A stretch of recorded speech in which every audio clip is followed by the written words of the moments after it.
Hi friends, మరి ఇప్పుడు సరిగుడి దగ్గరలో ఉన్నాం. మరి మేము ఆకలిస్తుందని పర్పస్ కి ఊహించుకుంటున్నాం, తింటున్నాం కూడా అందరు కూడా.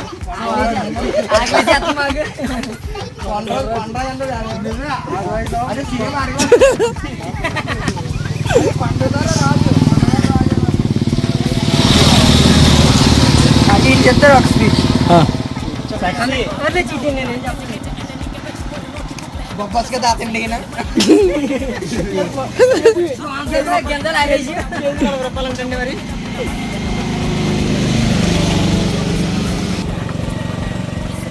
నన్ను తీయట్లేదు. చాలా శివగాడు మిస్ చాలా శివగాడు ఎంత బాధపడుతున్నా చెప్పరా. బాధపడటం అంటే నాకు బండి మీద ఉండిపోయింది బాధ. నీ బండి ఎట్టుకు వెళ్ళిపోయాడు. ఆడు బండి